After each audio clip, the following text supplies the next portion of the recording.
So hi, thanks for joining me for my video. We're at the Silverstone International Circuit on 4th, 5th of October 2019, and these are my highlights from 3 races.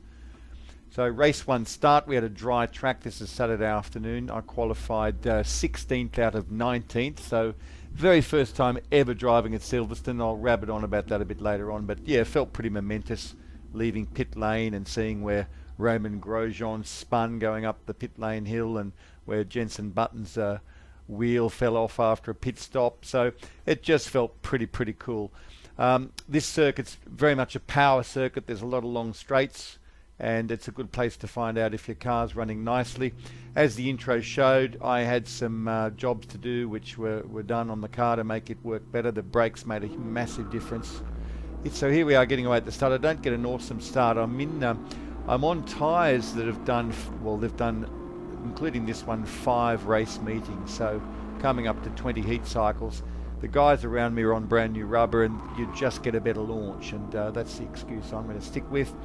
So I got caught napping a little bit off the line, but I kind of knew in the back of my mind that their tyres are going to overheat, because the way it seems to work is with a brand new set of tyres, the tread block depth is so much greater, and the tyres in effect a bit softer, and so it's a little bit like they're running an ultra soft or a super soft, and I'm running a medium or a hard.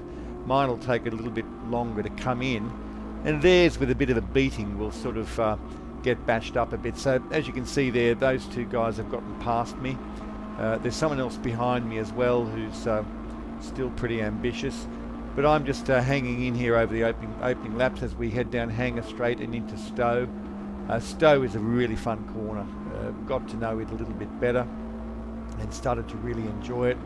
So for the next couple of laps I chase these guys, but at the same time get chased down. Into Vale here, I'm running the 3rd gear. Most of the guys are grabbing 2nd, but I was finding I couldn't really get a lot of use out of 2nd gear. It unsettled the car, it overheated the tyres, and you had to feather the throttle anyway. So I left it in 3rd, but the trick was to keep your revs up. In other words, you had to keep your entry speed up to make 3rd gear work through that section. But quite often you'll see later exiting club onto the pit straight, quite often the car in front would just make a bit of a bad shift from 2nd to 3rd, and I'd get a bit of a run on them. So again here I'm only running 3rd gear, a lot of people using 2nd, but it meant I had to get a really nice clean classical line into that corner to make it all work for me.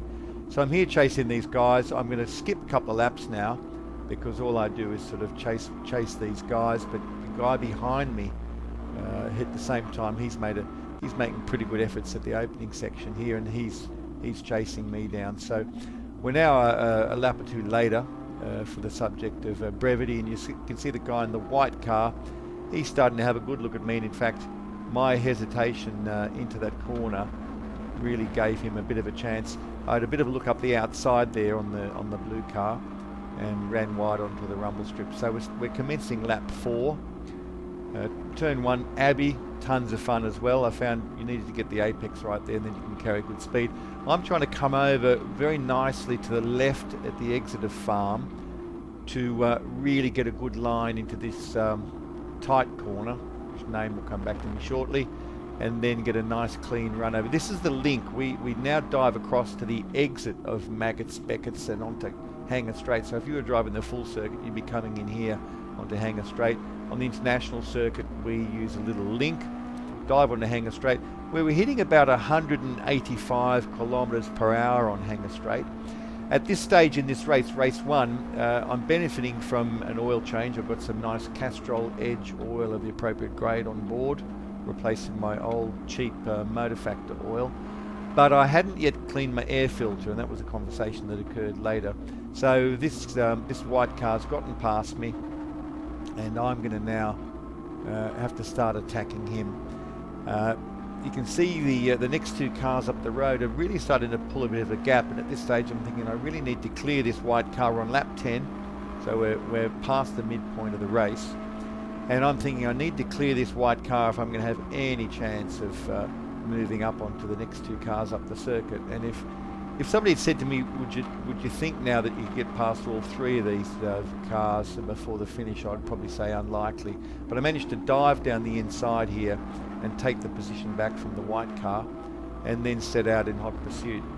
I'll jump forward a couple of laps now again because I was narrowing the gap, and we're now on, in fact, we're on the final lap of this race, so lap 15, final lap. Been watching these guys for a couple of laps now, and their rear tyres are going off, and you'll start to see them, the rear's getting a little bit wayward, and I'm getting a little bit of action as well from my rear tyres as I start to try and get a really good line there. But I've managed to keep a really good corner entry speed here and a nice clean exit, and bang, managed to dive up the inside of one of them. So that's one pass on the final lap. Now I'm jumping onto the gearbox of this blue and white car. I know this car well, I know the driver well. We've had some good battles in past races, including Snetterton.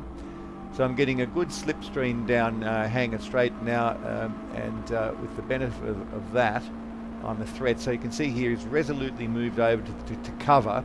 Now covering somebody off in a medium to fast corner does pose a few issues because he just hasn't got the same line. The fastest line is the straightest line, and if you're defending, you're on an acute angle. And you can see here again this car's moved in to defend into a fairly slow corner, so no big drama, but he's had to defend and he's braked pretty late. So that's let me have a clean pass. So that's two passes on the final lap, and really, really enjoyable racing.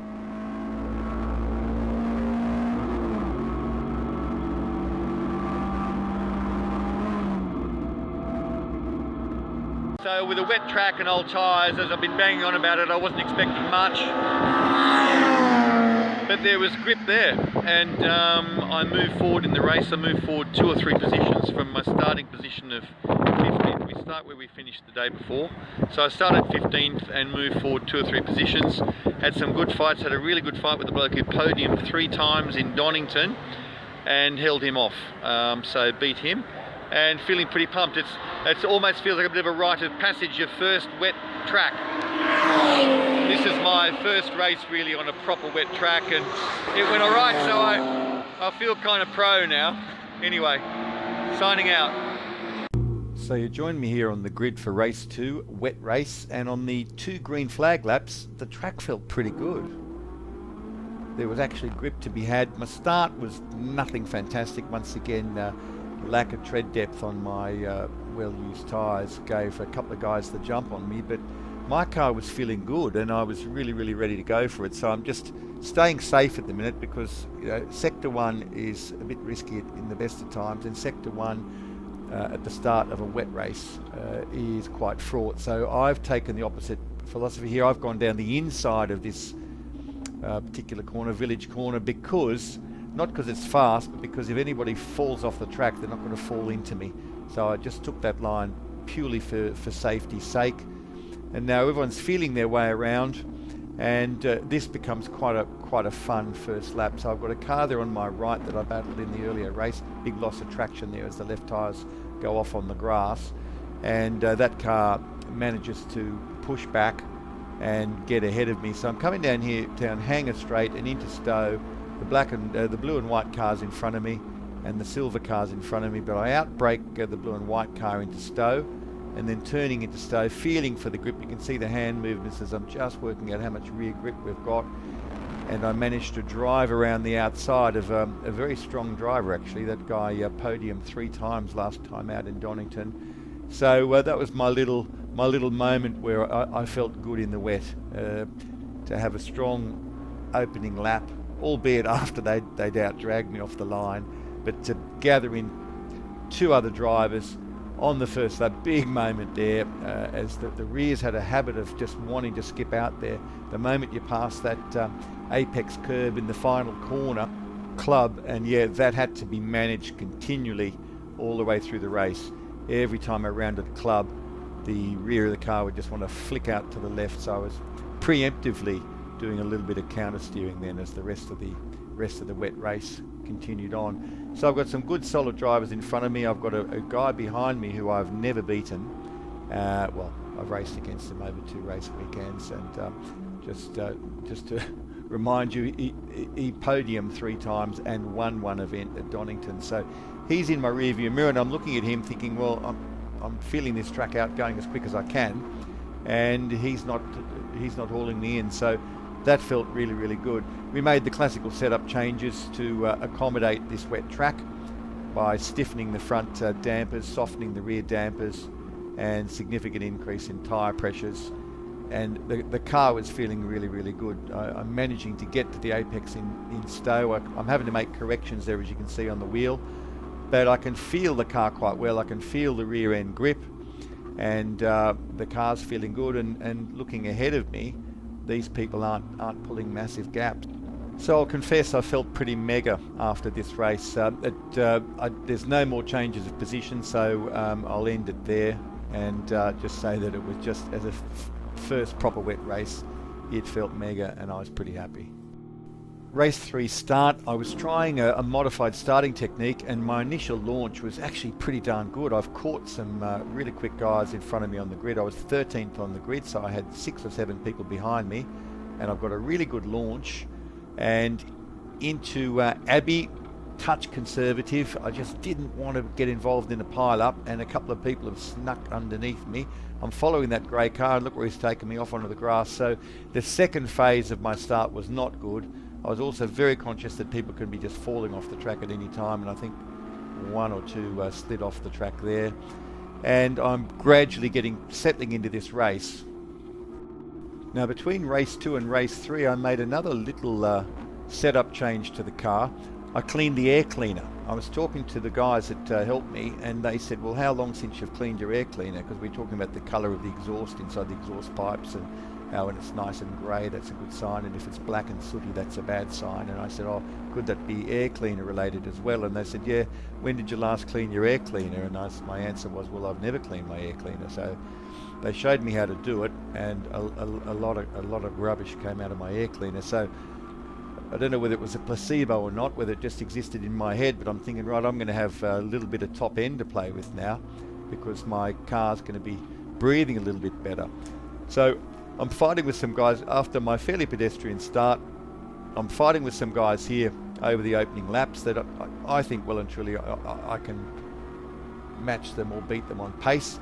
So I'm pretty keen to move forward, and I've got the confidence now that my tyres are going to come in and that my tyres aren't a big handicap. So I'm duking it out here with this guy through Abbey and through Farm Curve, and we get into perhaps what you might call a little bit of a braking duel for Village, and he ends up running a little bit wide, so I managed to seize the upper hand there and get a nicer exit.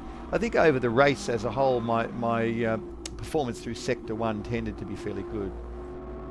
One thing I'm really liking now with this racing is that when I get onto the back of some people, they don't drive away from me, and I suppose it's stating the bleeding obvious, but it just means that my pace is now at a level where people just don't pull a gap and drop me, and that's a really, really good feeling. And I feel a little bit of pride as well in my little MX5 Super Cup spec car.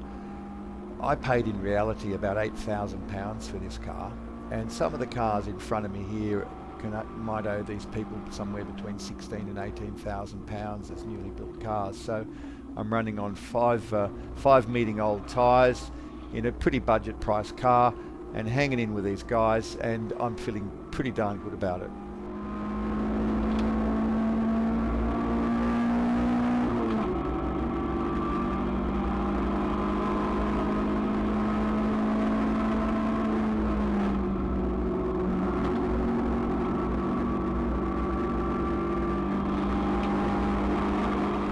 Now, if we look at these gaps here and we look at the gaps after we've gone through Village, I just feel that I've got a good line here and good exit speed coming out of Village, and it's allowing me to close up on these cars, which is a fantastic feeling. The link here across to the Grand Prix circuit to Hangar Straight, I found that very awkward corner to get right. By the time you've done the braking, you're unsighted for the apex while you're braking, and then you're sort of spotting your braking marker and getting on the brakes and then looking across to your right and going, oh goodness, I should have already turned in. So it was a really hard one to get right.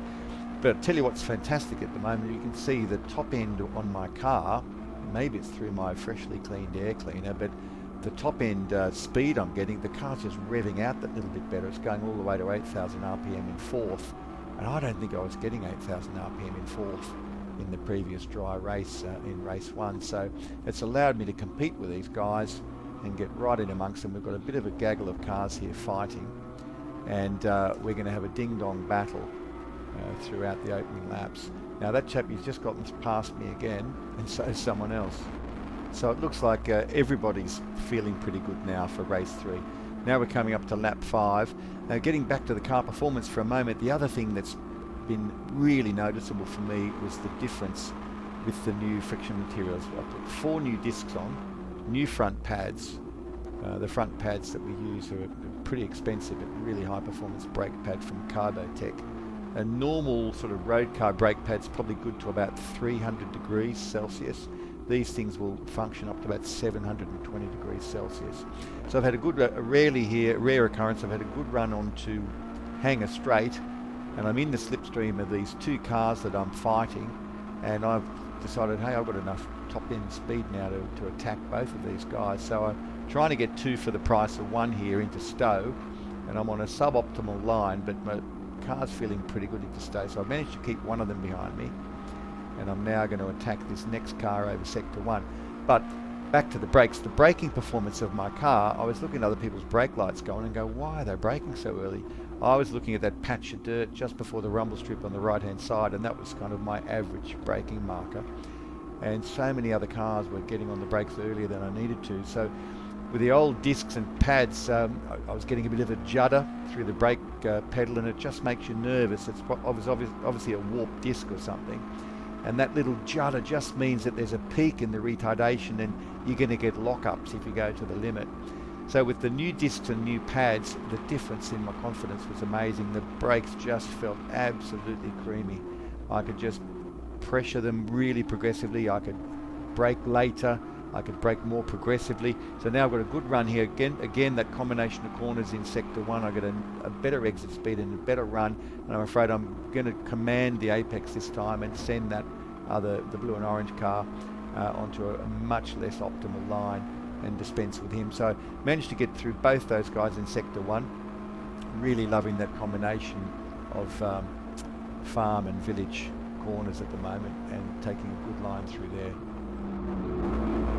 So I think with those last 2 passes, that's 3 overtakes for the race, which equals my career total prior to coming to Silverstone. So really enjoying this caper of the car going a bit better and me going a bit better, but I'm not prepared to stop at 3. I'm now going to attack this blue and white car again. I had a duel with him, you might recall, in race 1, and I've had a really good run there out of club, and my strategy of 3rd gear has just meant when he shifted I got the run, and I've left him a little bit of space, but it doesn't look as though it's quite as much space as he would have liked. But I did leave racing room. I had overlap before the turn-in point, so according to the rules that we race under, that is a clean overtake, so nothing untoward there, but pretty exciting. I think Murray Walker would have said I think there was a bit of argy-bargy there, but I'm in the clear now, and I'm chasing once again Simon, the chap I'd fought in the previous 2 races, and don't manage to haul him in. He just maintains a gap over me for the rest of the race, but I keep all the rest of the guys behind me. So that was what happened in the remainder of race 3. So thanks very much for joining me on this part of the journey. I'm hungry for more, want to fight my way up further into the top 10, and can't wait for next season. That's it for this year. Have a great winter.